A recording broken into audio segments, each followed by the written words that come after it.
Awesome. Alright, we got our boy Zagreus coming in. Ooh, Poseidon buff. Interesting. So important to note, they use the Poseidon keepsake here, which basically gives you a guaranteed Poseidon boon at higher rarity. Okay. That's because they are going for a very specific build that uses the cast that they just got, which is Flood Flare. Okay. You can see it there. It's that little blue flash that comes out when you do a charge attack. That's like the special kind of trait of the weapon that they're using right now, is that normally your cast is a ranged attack, but with this specific shield, you can actually kind of load it into your shield, and then all your casts pop at once when you use your charge attack. So it just lets you do a whole lot of damage in one specific area, and that's obviously really high damage. There was also a nice AoE effect. Oh, absolutely. I also like, side note, I like how you click the pause menu in the last stage before entering the next room to get a little bit better grasp of the surroundings. That was quite interesting. Is there a reason he chose Poseidon? Like, why Poseidon? Yeah, so part of the reason is, as you can see, the AoE is just astounding. I mean, you can see like multiple enemies dying all at the same time. Ooh, the other reason is that Poseidon tends to have like really high base cast damage. So you can see a lot of the damage here is going to be coming from casts instead of directly from the weapon. So raw stats, one shot. Ooh, okay. Increases. Absolutely. He just got a buff, increases his, changes his special attack. Interesting. Yeah. So that'll be useful. He got a dash buff now. And watch, they're gonna shred this. Ooh, we got Meg, just absolutely one-shotting the stage. Getting an Aphrodite buff. Crazy. Basic attack does weak. Interesting. That's kind of just for like extra damage. Okay. Even the base damage of your weapon is important. We'll take anything we can get. He doesn't really need it at this point. So in this case, they actually go for the key there because I believe it gives you, if you have your mirror set up correctly, it gives you the option to re-roll some of your boons every time you get a key. Really? Okay. So, yeah, there you go. You might have seen the little pop-up there. So that's one thing that can be advantageous. Oh, he didn't one-shot that one. Go for a one-shot, another one-shot.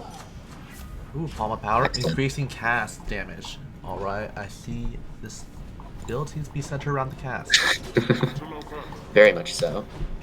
Hades room. Full pause for 45 seconds. Okay. Yeah. I mean, obviously we'd like to avoid this, but, you know. At the very least, you can't underperform on these rooms. Okay. I'd imagine he want to stay around the door area at the end, so he can get out of there right away. I believe so, and it looks like he's absolutely doing that. Staying near the exit? Okay. Oh, look at that. That was a lot of damage. He's not one-shotting everything, but it's not really important when you just need to survive for this part. Yeah. Still doing very good damage. Hasn't got hit yet, hasn't died. Very interesting. Okay, he's getting near the end. 6 seconds, should be near the door to get out of there right away. 3, 2, 1. Oh, damage. Yeah. Goes for the cast upgrade. Interesting. Just getting raw power. Alright, and... Ooh, changing his basic attack to Athena from Aphrodite. Interesting. Yeah, right there, he literally just sees the 2% extra damage and is like, alright, we can just take that.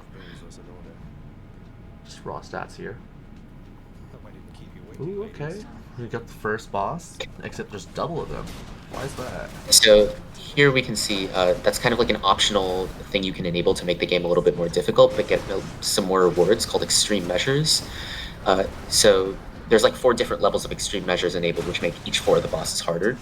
So if extreme measures 1 is enabled, which would make this boss harder, as we can see because there were 2 of them, most likely we're going to see the harder version of the second boss as well, because that version's actually a lot faster than the non-extreme measures version, because the heads are a little bit more clumped together. Oh, here he's changing his keepsake. Why did he do that?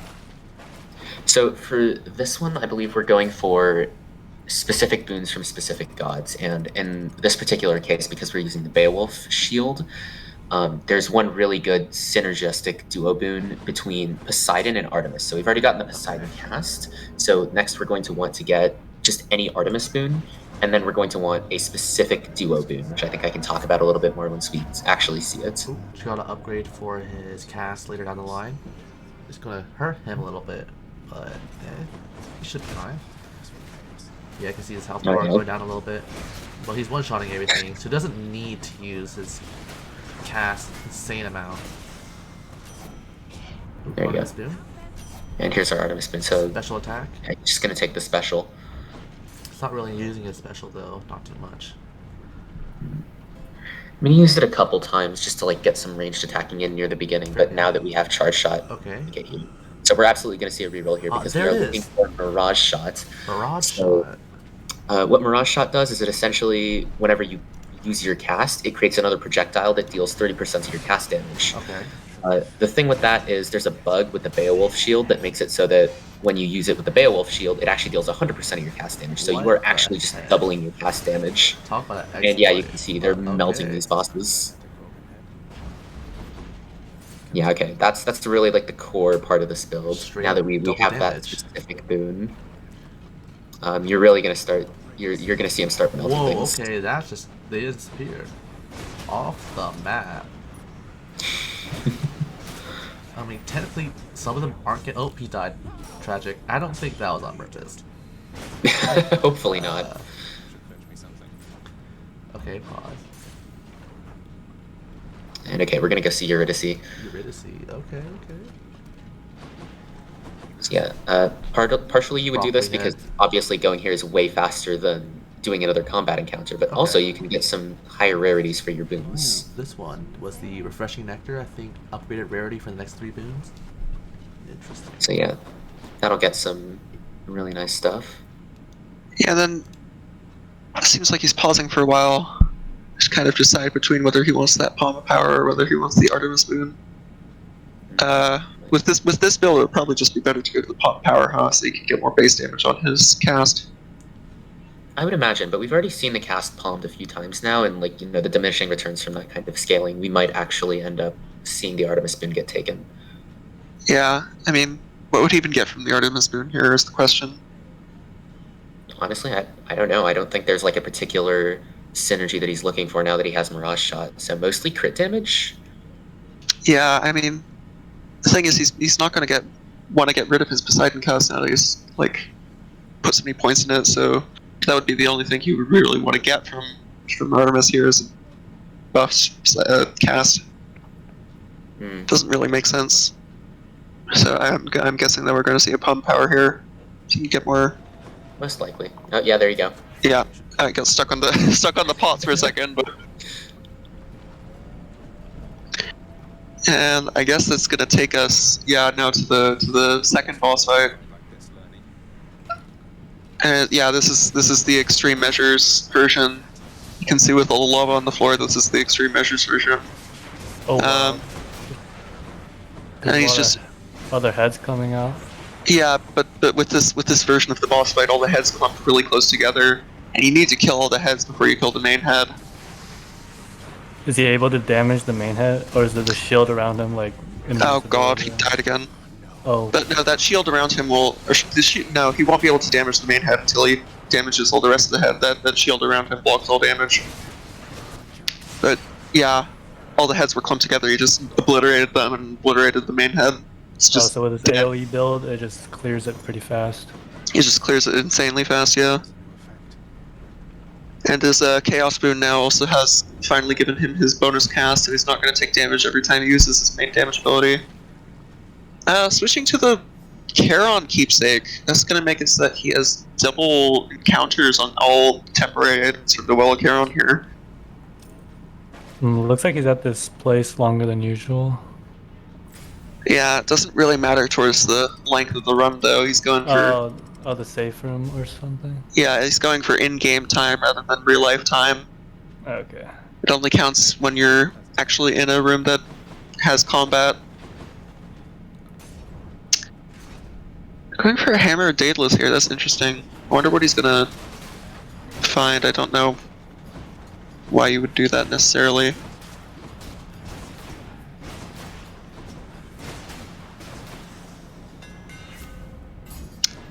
Oh, he took that one, gave him bonus damage, but yeah, it's more important as he gets bonus movement speed. He's probably looking for... What was that? The set seed, all the boons the same, so he just chose the first one right away.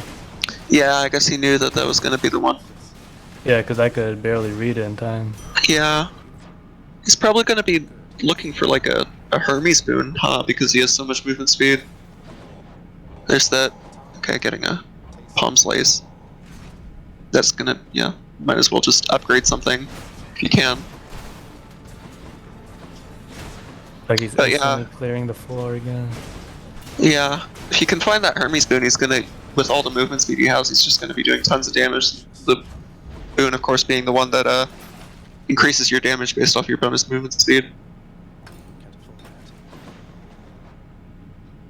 Okay, he's pausing here to see which room to go into. There's his choice here is between the regular enemy room and boss fight room. I guess if he knows which boss fight is going to be behind those doors because of the seed, if he gets that one enemy where it's just that one boss fight where it's just one, okay, yeah, he's picking the boss So it'll fight. be a lot faster clear compared to a bunch of mobs. Yeah, yeah, and he knows that. I guess he knew that this was going to be behind this door. He basically He's doing just one-shots it. Yeah, he's doing a seeded run. Okay. Just gonna take that Artemis dash boon for survivability, I guess.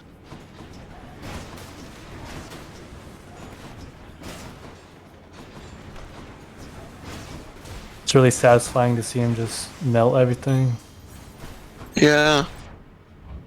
Oh yeah, there's the Hermes boon. He's gonna go for that. He's looking for that movement speed This will damage. increase his damage a lot as well. Yeah, it's not there immediately. It's gonna reroll. Yeah, there it is. That's the one. It's just gonna buff amazingly his damage. Because every time he's dashing now, he's gaining bonus movement speed, giving him bonus damage. Every time he blocks an enemy, gaining bonus Does movement it keep speed. stacking, or is it just a set amount? It's just a set amount, but it's still like a lot of damage. Okay. Gonna go for a Palm of Power here. Looks like this is final room before the boss fight of this war. Yeah. More damage out of that boon. Yeah, I guess we're gonna see how much damage he is finally stacked up here with all of these different damage buffs. And calling out Meg immediately to just obliterate them. Oh my goodness. Oh my goodness. Yeah, they're just dead. Insane damage. They're just gone. That's crazy. That's just crazy. I guess that does it for the boss of Elysian there.